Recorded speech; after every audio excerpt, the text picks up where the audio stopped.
나의 사랑을 회복하기를 원한다라는 제목으로 하나님 말씀을 좀 공부해 보려고 합니다. 다 같이 하나님 말씀을 좀 보도록 하겠습니다.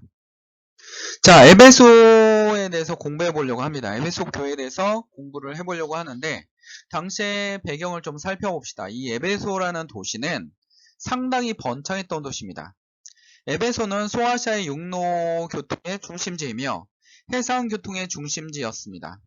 로마 시대의 중요한 도시 중 하나로 자유권을 부하여 그러니까 지방에 있는 정부들과 관계를 잘 유지하고 에베소라는 도시는 굉장히 중요한 도시였기 때문에 자유권을 부여하여 인구 25만 명의 거대 도시로 성장했습니다. 당시에 헬레니즘 시대 때 로마 시대 때 3대 도시라 불리우는 수리아의 안디옥, 그다음에 이집트의 알렉산드리아와 함께 지중해 동부 3대 국제 도시에 속합니다. 그 정도로 어마어마한 도시입니다. 거기다가 에베소에는 거대 아테미 신전이 있었고 아주 유명합니다. 이 아테미 여신의 크기는 1.9m로 가슴이 24개이며 풍요와 다산의 상징입니다. 아데미 축제에서 시작되어 그러니까 매년 5월마다 아데미 축제를 했는데 아데미 여신에서 소 23마리를 항구 앞에 죽여 바쳤습니다. 그러니까 거대한 축제가 된 거죠. 그래서 많은 사람들이 이 에베소로 찾아오는 시기도 합니다. 아데미 신전은 지진으로 파괴되어 지금은 127개 기둥 중 하나만 그 자리에 남아 있습니다. 기둥이 어마어마하게 컸고 그 교회의 권력이란 그 종교의 권력이라는 건 당시에 어마어마했다라는 겁니다. 아데미의 종교를 이용한 조합이 있었습니다. 그리고 그 조합은 사도 바울을 공격하는 것으로 보입니다. 이들은 아데미 축제를 통해서 아데미 신상이나 이런 걸 팔아가지고 엄청난 돈을 차지하는 그런 종교 집단에 해당됐습니다.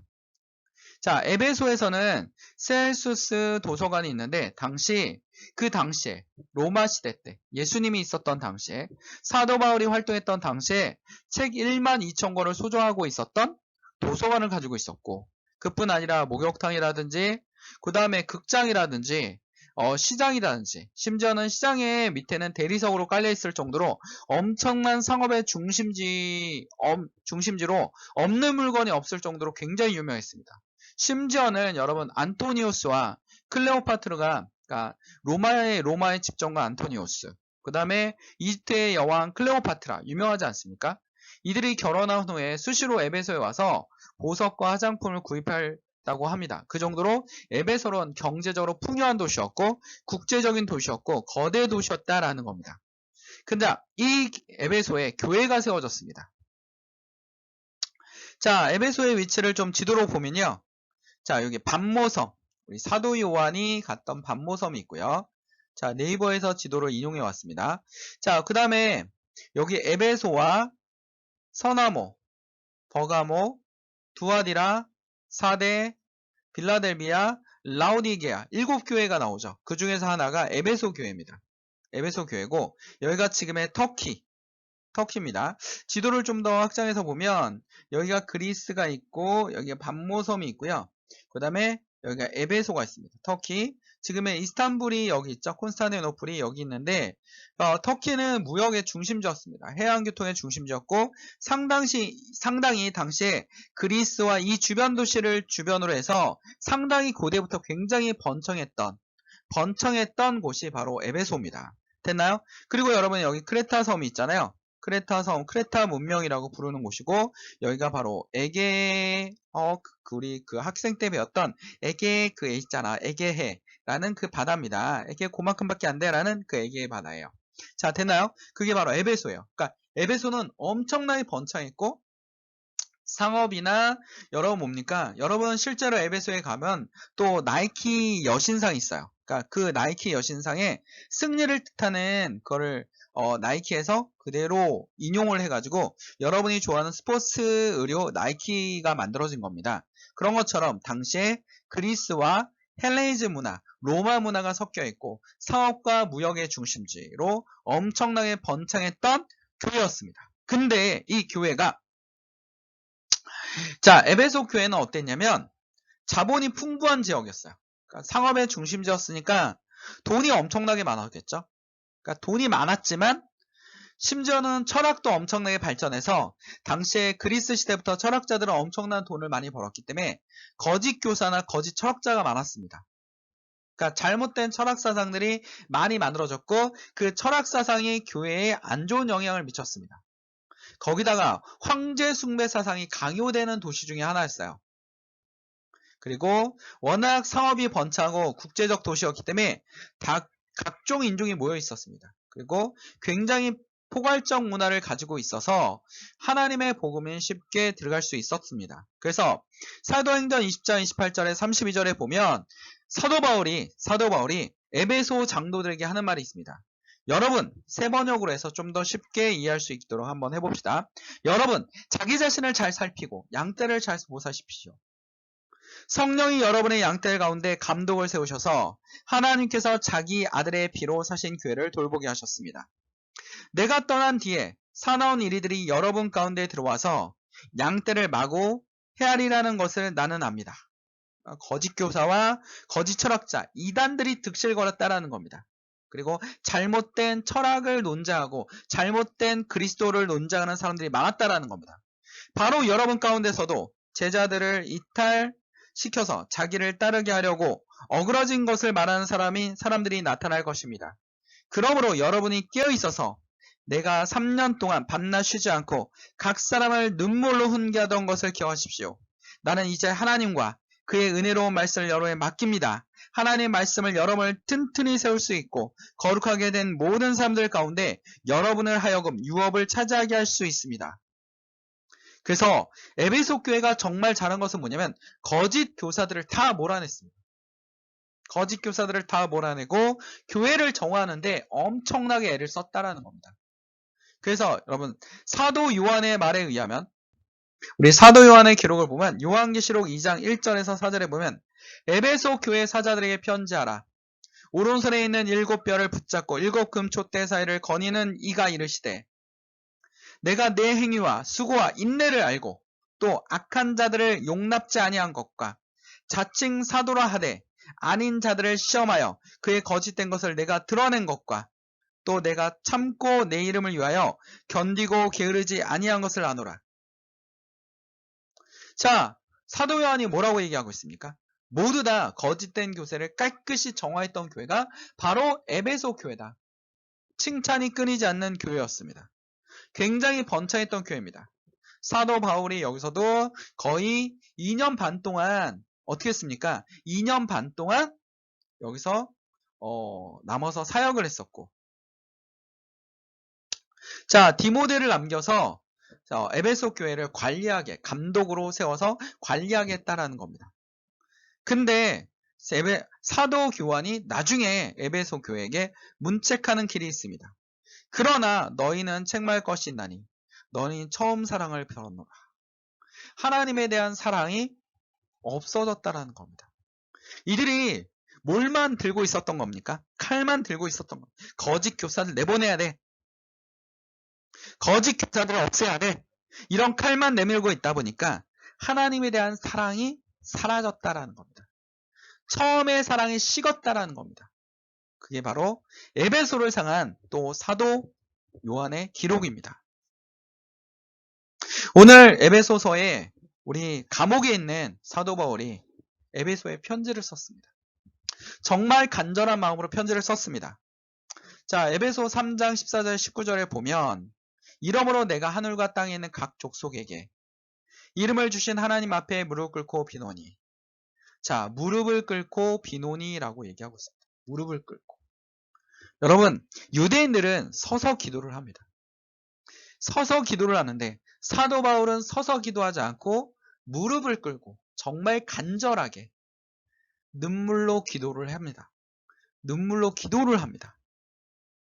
자, 근데 16절에 보면 그의 영광의 풍성을 따라 그의 성령으로 말미암아 너희 속사람의 능력 강건하게 하옵시며 17절 믿음으로 말미암아 그리스도께서 너희 마음에 계시게 하시옵고 너희 사랑 가운데서 뿌리가 박히고 터가 굳어져 능히 모든 성도와 함께 지식이 넘치는 그리스도의 사랑을 알고 그 너비와 길이와 높이와 깊이가 어떠함을 깨닫게 하나님의 모든 충만하심을 너에게 충만하게 하시기를 구하노라 라고 말씀하고 있습니다.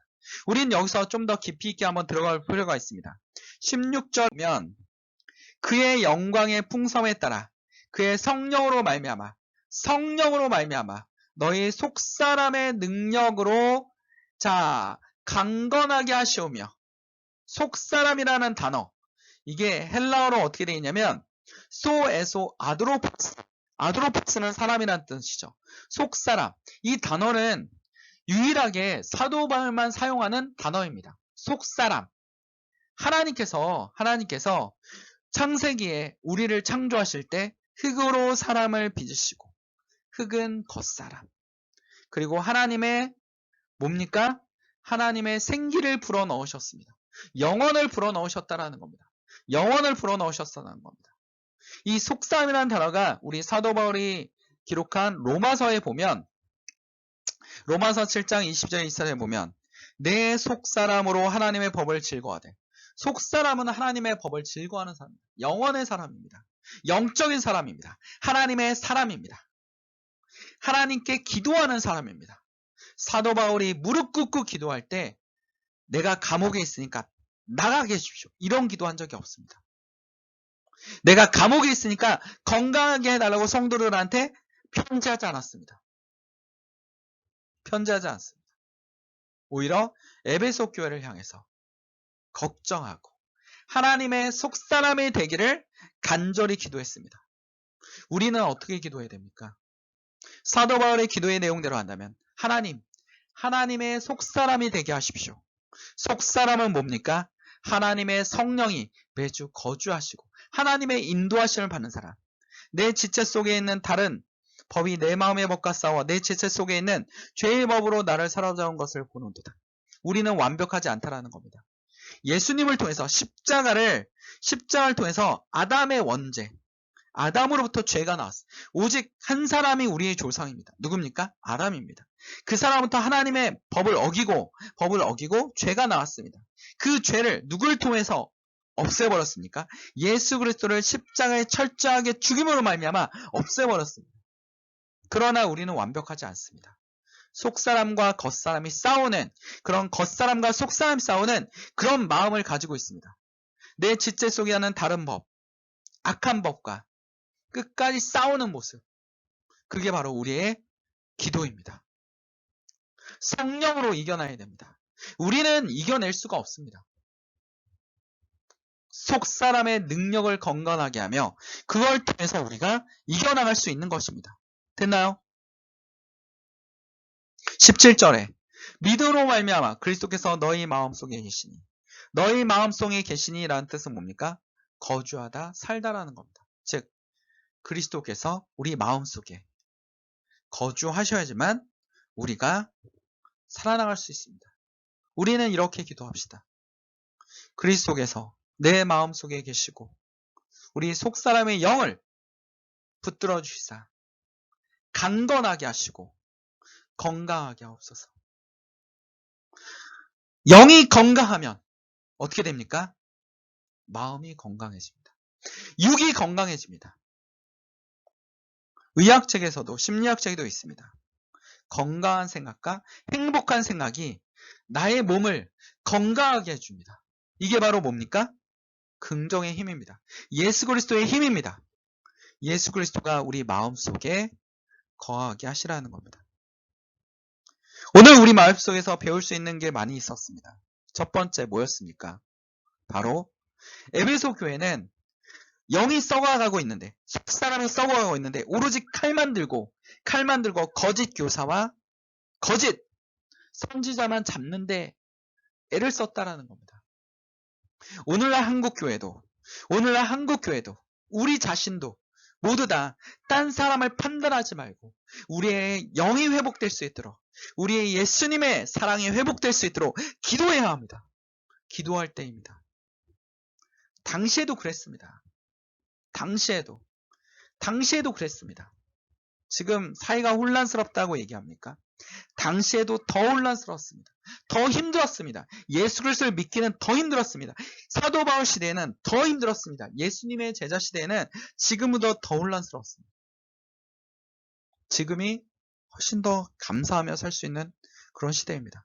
우리 속마음에 하나님의 마음이 풍요할 수 있도록, 영적인 사람이 될 수 있도록, 영과 육이 조화될 수 있도록, 겉사람과 속사람이 조화될 수 있도록 기도하는 사람이 되어야 될 것 같습니다.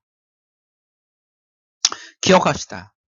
그의 영광의 풍성을 따라 그의 성령으로 말미암아 너희 속사람을 능력으로 강건하게 하시며, 너희 속사람을 능력으로 강건하게 하시며 하는 말을 우리는 꼭 기억해야 될 것입니다.